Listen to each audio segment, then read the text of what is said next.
Hey, what's going on, everybody? I'm coming to you guys live over here on YouTube, trying out something a little different today. I'm working out some of my hardware equipment. As you can see, this is not going to be my normal setup. I'm still in my office, so with my computer here and me working on the studio, it just gives me an opportunity to still mess around with some stuff over here. So what I'm doing is I've got my computer, still have my webcam, but I'm testing out one of my mics and my headphone setup. This is not the stand that I'll be using. The table actually has I have table mounts stands that will clip to, but I just wanted to test out the sound of the microphone. I've used the microphone a little bit for screaming into it with some of my videos I put on TikTok.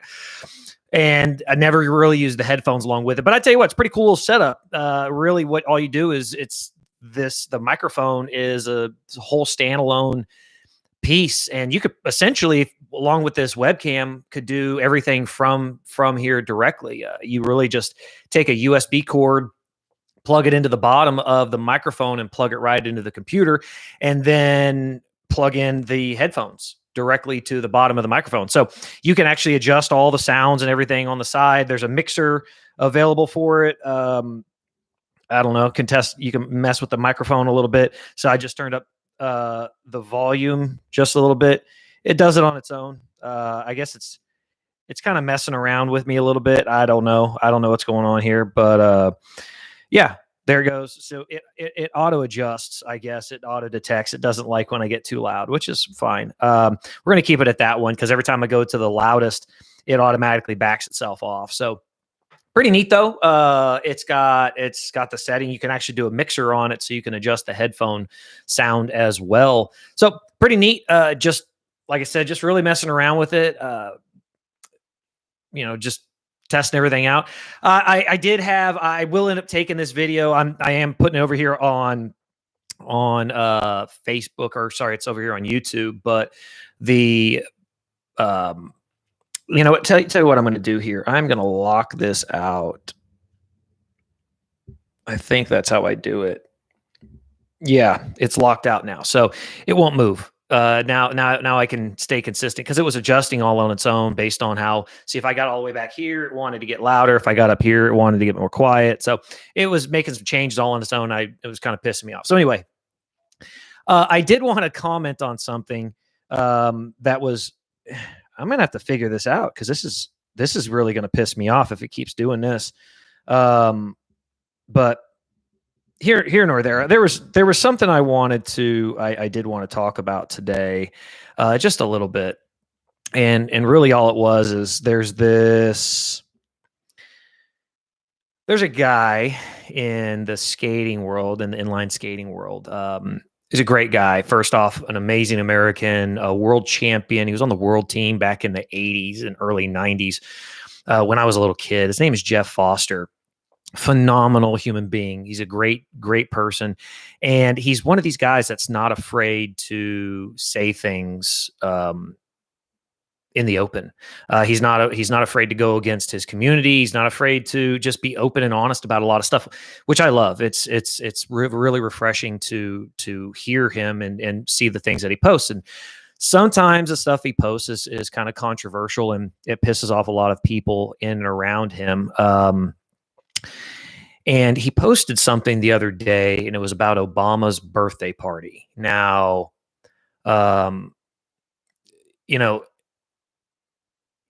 he was talking about just the party itself. He's like, just a little backstory, and it makes no difference. Jeff Foster he's a black man, and not that it should matter, but for the part of the story is basically that Jeff asked a question about why can't Obama just have a birthday party for himself. And my response to him was, is it a matter of the birthday party? Was it a matter of him having a birthday party, or was it a matter of him having a birthday party with 700 attendants, which is in contradiction to the things that someone like Obama and people in that particular political party are trying to push and tell everybody. The conversation kind of devolved from there because other people started to jump in. And what I wasn't understanding was somebody made the comment about it's their understanding that everybody who attended had to show proof of vaccination. And obviously, vaccination is a huge discussion for a lot of people right now. It's a big thing that everybody's talking about because now there's a lot of data that's coming out showing that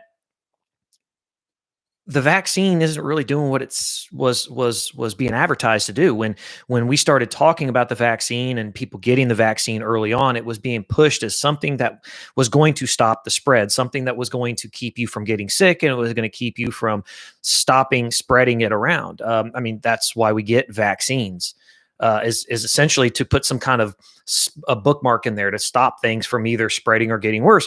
And that apparently is not the case. It's coming out that that's just not what's happening, and that the vaccine, if you get it, you can still get sick. You can still spread the virus. It's supposed to keep you from getting as sick, but you can still get very sick. Lots of reports from hospitals that people with vaccines that are vaccinated are extremely ill. So like I said, the conversation was kind of devolving into this, obviously people making comments along political lines. And this lady, some individual, I don't know who she is. She makes some comments about something. Well, I tell you what, actually, I'm jumping ahead a little bit. What I was trying to emphasize was that somebody made the comment about apparently they're all supposed to be vaccinated. My comment was, well, what does that matter? What does it matter if they're vaccinated or not vaccinated if you can still catch the disease, the virus, if you're vaccinated, and you can still spread the virus if you're vaccinated? So in reality, the only thing you getting vaccinated, it only helps you, because if it's supposed to keep you from getting sick, but it doesn't change how fast you can spread it. It doesn't change the severity that somebody else you can get sick. It's a really weird thing. And so people are pushing, saying, you should get vaccinated. You should get vaccinated. I've got a really good friend who she constantly pushes about me and the rest of our group getting vaccinated. And of course, we're not going to, but the vaccine apparently is only good for her. It benefits her, which I'm fine with. But she wants me to get vaccinated because she thinks that I'm somehow, and me and our other friends are somehow hurting her. And that's just not what makes sense. If you can still get the virus and you can still spread the virus with the vaccine, then what's the difference of not having it? Oh, the only difference is that if you're vaccinated, you may not get as sick. And so that's really, really odd. And so that was the comment I made about the vaccine, was that if everybody there is vaccinated, they can still be transmitting the virus back and forth amongst themselves. And then because of who they are, higher ups in society, they could all be going home, interacting with several hundred people. And all of a sudden they've got several hundred people around them sick. So it's a really odd dynamic of what's going on. And when I said that, this person jumps in and starts making comments about what vaccination actually is. And my point to it was that that's not what the media and our elected officials were pressing upon us. That's not why everybody keeps saying that you have to get vaccinated. They're saying if you don't get vaccinated, you don't get to go out for 4th of July. If you're not vaccinated, you don't get to. Now, apparently in New York, that's another whole other crazy thing. Apparently New York is able to somehow, in a very short period of time, be able to make it to where you're required to show vaccination ID cards, but it's racist to somehow require you to have voter ID. I mean, make that one make sense. Not a whole lot that comes out of New York ever makes a lot of sense, but that one's kind of fucking retarded. So something I noticed about this is that you can hear every sound. I've had to put the dogs outside. I could hear sounds coming from yeah, outside from far away. I'm actually going to move this over just a little bit because it's kind of aggravating me. But anyway, so all of a sudden, because this person, this lady, she couldn't make a coherent argument of why someone else should get vaccinated if the whole purpose of the vaccine at this point is simply to keep you from getting sick. I mean, it's a math equation. 1 + 1, or 1 - 1, you're back at the same spot. So the only outlier in the whole thing is to reduce how sick you get. If that's the only benefit of the vaccine, then it's only benefiting the person that's getting vaccinated. They're not they're still get the virus. They just may not get as sick. So we can continue to spread it even if we're vaccinated. Doesn't matter if the whole world's vaccinated, you're still going to continue to spread it. So anyway, this lady continues to go down this road of getting vaccinated, blah blah, and then all of a sudden, for no reason whatsoever, brings out something about, well, if you're going to work and you have symptoms or you're positive, you're just wrong. Well, no one was talking about that, because I think that's a no-brainer. At this point in the world, what we know, we know a lot about the virus, but it's still a little bit. I mean, I'm not a biologist. None of my friends, are scientists. There's probably a lot of information that's not being shared with us at this point. But what we do know about the virus, I think people have enough common sense to say, hey, I'm going to stay home. If I have symptoms, I'm going to stay home. If I am positive, I'm going to stay home. Yeah, it's the weirdest thing. It's like no one's going to argue with that whatsoever. No one's going to dispute that. Stay home if you're sick. Stay home if you're feeling symptoms. Stay home if you test positive. But she's going down this road and turning it into a complete other argument, only because apparently she couldn't make sense and justify why you have a certain group of people telling everybody to shut their shit down or not gather in large groups, or you must wear masks, and they're having a large party celebrating themselves, basically. Yes, it's the birthday party of a former president, but they're all there patting themselves on the back. They're not masked. There's pictures of them there not being masked. There's photographs of large groups, and they're not masked.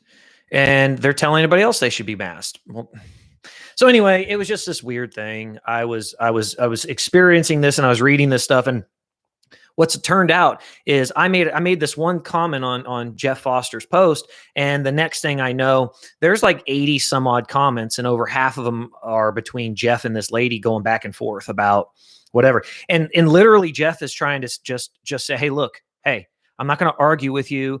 You have your opinion, I have mine. Leave it alone. And the lady, she won't stop. Again, I don't know who the heck she is. Maybe I'll tag her in this when I post it on Facebook. But she can't stop. She wants to continue on and say, hey, we want to. She wants to continue on and argue with Jeff, and she wants to continue to go back and forth about how he needs to change his opinion. And he's simply saying, hey, your opinion's your opinion. And I find that kind of telling of people on that end of it, where it doesn't matter. You can say, hey, this is apparently that it goes along those lines, that my body, my choice only applies in certain scenarios for certain people. And it's kind of a weird thing. So anyway, it was just what the reason I even brought it up is because about 5 minutes before I went live, I got a notification that this lady had posted another comment on top of this post, and it was just this oddest thing that she's just continuing to go. So anyway, so I've got a bunch of comments over here. Yeah, you're right. You're not supposed to go against your own group in this current political environment. Yeah, they're talking about potentially a third shot being required before winter, um, which is kind of crazy to think that it started out as one, then it went to two, now it's three, and the third one still isn't going to really do anything other than, as you say, pad big pharma's pockets. So and it's coming out of our tax dollars, unfortunately. Yes, I've looked up gain of function. Obviously, that's the laboratory, the Wuhan laboratory for coronaviruses. Is obviously that's what they were doing there was they were doing gain of function. Was they were testing out essentially weaponizing a virus. That's what gain of function essentially does. Is it tests out what it can be used for it's gaining a function essentially. Yes, you're right. Rules for thee, but not for me. Obama bought Martha's Vineyard ocean front property. Um, yeah. Hey, look, if he came into office broke and left with over $100 million. Now he did get a hell of a book deal. I think what's funny about that book deal is actually if you do some research on it, I'm going to have somebody on the podcast eventually, and we'll talk about this. He actually did some additional research on this. He had to write part of his medical thesis was a critical thinking paper he had to do, and he actually went back and showed that the company, I believe it's like Penguin Books or Simon and Schuster, anyway. The company that gave Obama his book deal is a German company. The American corporation is owned by a German conglomerate, which I believe is Simon and Schuster. At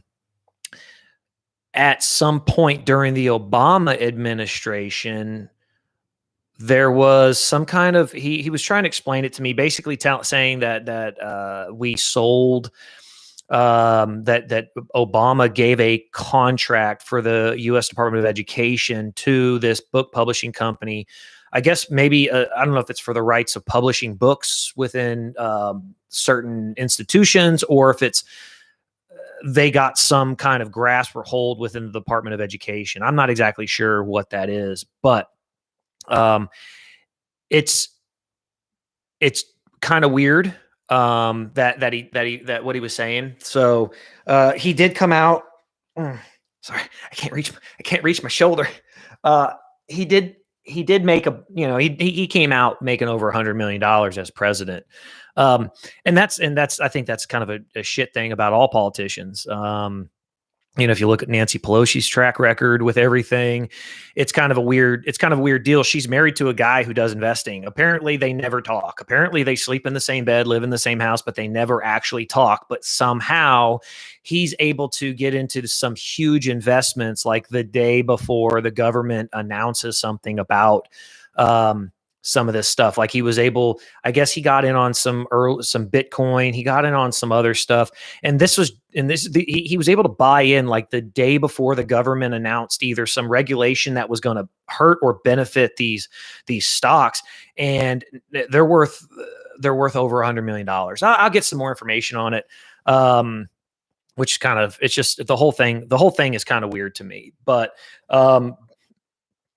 that's unfortunately the world we live in, and it's just set up that way. So we kind of have to deal with certain things, but I think knowledge is power. At least we should know it. And hey, that they are at least there's actually at least a public conversation now about.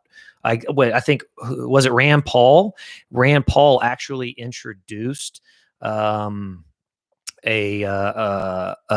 request for the Department of Justice to do a formal investigation into Dr. Fauci and potentially face criminal charges for everything. That would be great. I think that would be fantastic. But here nor there, there's one last thing I'll talk about. I think everybody should read this book. So when I say read, and I'll talk about this, obviously my son writes books and things like that. I don't typically have a lot of time at this point for reading. When I do travel, I like to listen. So I do have actually a bookshelf back here you guys can't see that is stacked with books that I've read, mostly on Civil War, World War II, Masonic history, things like that. And but now I listen to everything audio on books. And so the book I was listening to, and I actually fell asleep listening to part of it last night, is the David Goggins book. Let me I'm going to get the name of this book for you guys really quick. It's a fantastic read, or listen, however you guys want to go about it. It's called Can't Hurt Me. David Goggins, Can't Hurt Me. If you guys don't know who David Goggins is, I've actually been aware of David Goggins for a few years now. He's a badass, and after listening to the book or even reading his book, you're gonna hear that this guy is a fucking badass. So he's a Navy SEAL. He currently does like ultra marathons. He does a lot of like corporate speaking engagements at this point in his life. He is a badass. Yeah. So he ran 100 miles. In the book, it actually talks about the several different 100-mile races he's done. He's done over 50 of them now. He did once called the Hurt 130 or something like that. It was out in Hawaii, and it was like a 5-lap course. Each lap was like 22 miles or something like that, or sorry, 26 miles. Yeah, it's about like 26 miles each lap he had to do, and had to do 5 laps around this course. Basically, each lap was a full marathon, and a part of it was through a jungle and things like that. And then he does another one. It's called the Badwater 100. Badwater 100. You have to go through Death Valley. They run from, oh goodness, I forget exactly, because I'm just finishing up that part of it. But he talks about, it's called the Hurt 100. Or sorry, not the Hurt 100. It's the Badwater 100. This one. Anyway, this guy's a badass, and the whole story behind him is he comes from a really shitty background. He was abused as a kid. His father was a real cocksucker. I'm not sure if I can even say that on here. I don't know if I'm allowed to say that yet. I could say he's a shithead. His dad was a really bad man. Was abusive to him, his brother, his mother. Kind of funny though. His father actually owned, I believe it was called Skateland in Buffalo, New York. For the skating people that have watched the video, my video to this point, his father's name was Trunis Goggins, and he owned, I believe it's called Skateland or Skate World or something like that in Buffalo, New York, back in the 70s and 80s. There was a bar attached to it that had big roller disco nights, things like that. He actually talks about that in the book. So he actually talks about speed skating in this as well. He talks about that's what he liked to do that as a kid. So I thought that was kind of neat. But he comes from a really bad background. Him and his mom ended up moving. They ran away and went to a place called Brazil, Indiana. And that's where it's where he grew up most of his life. He spent some time in Chicago, things like that, Indianapolis. But he basically grew up his entire life. And long story short, I'm not going to go into all the details of everything, but he got into the BUDS training for the Navy SEALs, and he actually had to do it 3 times. He failed, or not failed. He failed the ASVAB the first, just to get into the Naval Reserve. He had gotten into the Air Force. I apologize. He failed the ASVAB to get into the Air Force. Retook it, qualified to get into the Air Force, got out, became a Naval Reservist, wanted to go into BUDS training, took the ASVAB again, and he failed one portion of it where he was required to get a 50, ended up getting a 44. So he actually had to take it a 3rd time. Actually a 4th time. Yeah, he took it a 4th time just so that he could get into BUDS training. And in both of the first 2 classes he was in, he got injured. So he didn't get bounced out. He didn't get run away. He didn't quit. he actually got injured, so they had to remove him from Bud's training. And his third one, he actually talks about it. He almost they had a hell week. During Hell Week, one of his classmates died. He got hypoxia, basically double lung pneumonia. The guy jumped in the pool, was made to do a swimming test, and he sank to the bottom, and they couldn't revive him. So they ended Hell Week early, and he was all fucked up. He was, he's the leader of his boat crew. And anyway, he was really, really, he's all banged up, beat up, and everything. He ended up going into medical, and they do x-rays on his legs, and come to find out he had multiple fractures in his shins, but he wasn't going to quit. He could only go through Buds 3 times. If he didn't finish this time, they were going to kick him out. He could never have another opportunity. So he ends up taking and putting on high socks, big, tall socks, and he takes duct tape, and he duct tapes up his legs for his runs. And he finishes Bud's training with broken shins, which is, man's a fucking badass. But then he goes on after that, and he was actually one of his, I think his second class that he was in the class with Marcus Luttrell, who everybody should know as the Lone Survivor. It's a great book. It's a movie that was out by Mark Wahlberg. I've read the book, obviously watched the movie. He was in that Buds class with Marcus Luttrell. And then he was Marcus's younger brother. I forget, I think it also starts with a name like Martin Luttrell or something like that. His younger brother, Marcus's younger brother, they're twins. Actually, it's not Marcus's younger brother. They're twins, and the brother is older by 1 minute. Anyway, he actually ended up going through the SEALs as well, and they have what's called a Huya class. And what it is that you have the class that just graduated.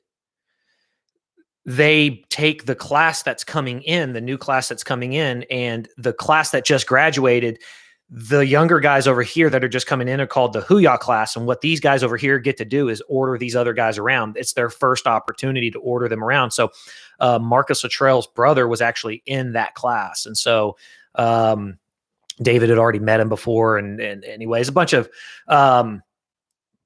really neat stuff in that book. And it goes on to talk about, he starts doing his ultra marathons, and he does all of his exercising and working out. It's a great follow on Instagram. Lots of really good inspirational stuff that he posts. It's constantly things about, the way you think, the way you approach things.